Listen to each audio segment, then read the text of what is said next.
ಈ UK nature stay ಪಯಣ ಹೆಂಗೆ ಶುರುವಾಯಿತು ನಿಮ್ಮದು? ಒಳ್ಳೆ ಕಂಪ್ಯೂಟರ್ದು ಸೈನ್ಸ್ ಮಾಡ್ಕೊಂಡು ನೀವು ಅಲ್ಲಿರುವಂತಹ ನಿಮ್ಮ ಬಿಸ್ನೆಸ್ಸನ್ನು ಬಿಟ್ಟು ಇಲ್ಲಿ ಹೇಳಿದ್ರಲ್ಲ ನೀವು, ಹೇಗೆ ಈ ಪಯಣ ಹೇಗೆ ಶುರುವಾಯಿತು ನಿಮ್ಮದು? ಇದು ಸುಮಾರು 2011 ಆಸ್ಪಾಸಲ್ಲಿ ಒಮ್ಮೆ ನಾಗತಿಹಳ್ಳಿ ಚಂದ್ರಶೇಖರ್ ಅವರು ದಾವಣಗೆರೆಗೆ ಬಂದು ನಮ್ಮಲ್ಲಿಂದ ಅವರು ಸಿರ್ಸಿಗೆ ಒಂದು ನಾಟಕೋತ್ಸವಕ್ಕೆ ಬರೋರಿದ್ರು. ಈಗ ನಮ್ಮ ಉತ್ತರ ಕನ್ನಡದಲ್ಲಿ ನಮ್ಮ ಮನೆಗೆ ಬಂದವ್ರನ್ನ ಮಾತಾಡಿಸ್ದೆ ಅಂತ ಹೇಳೋದು, ಕೂತ್ಕೊಳ್ಳಿ ಅಂತ ಹೇಳೋದು, ಆಸರಿಗೆ ಬೇಕಾ ಅಂತ ಕೇಳೋದು, ಮತ್ತು ಸ್ಪೆಷಲಿ ಅವರಿಗೆ ಅವರು ವಾಪಸ್ ಹೋಗಬೇಕಾದ್ರೆ ಪ್ರತಿಯೊಬ್ಬರು ಕಾರ್ ಹತ್ರ ಬಂದು ಅವ್ರನ್ನ ಬೀಳ್ಕೊಟ್ಟಿದ್ದು, ಇದನ್ನೆಲ್ಲ ನೋಡಿ ಅವ್ರು ಥ್ರಿಲ್ ಆಗಿದ್ದು. ಅಂದರೆ ಈ ಆತಿಥ್ಯವನ್ನು ನೋಡಿ ಥ್ರಿಲ್ ಆಗಿದ್ರು. ಅವರೇನಂದ್ರು, ಬಟ್ ನಿಮ್ಮಲ್ಲಿ ಈ ಆತಿಥ್ಯ ಅನ್ನೋದು ನಿಮ್ಮ ಕಲ್ಚರಲ್ಲೇ ಇದೆ, ಸ್ಪೆಷಲಿ ಆಗಿ ಉತ್ತರ ಕನ್ನಡಿಗರ ರಕ್ತದಲ್ಲಿದೆ.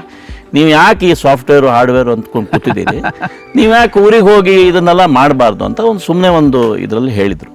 ಸೊ ಅದು ಒಂದೆಲ್ಲೋ ನನ್ನ ಮನಸ್ಸಲ್ಲಿ ಇದಿತ್ತು, ಅದೊಂದು ಫೈರ್, ಅವರು ಹೇಳಿರೋ ಮಾತು ಅದೊಂದು ನಮಗೆ ಜಸ್ಟ್ ಒಂದು ಫೈರ್ ಕ್ರಿಯೇಟ್ ಆಯಿತು. ಅದಾದ್ಮೇಲೆ ಮನಸ್ಸಲ್ಲಿ ಅದು ಗಟ್ಟಿ ಆಗ್ತಾ ಬಂತು, ಅವರೊಂದು ಕಾನ್ಫಿಡೆನ್ಸ್ ಕೊಟ್ಟಿದ್ದ ಥರನೇ ಅನ್ಕೋಬೋದು ಅದು.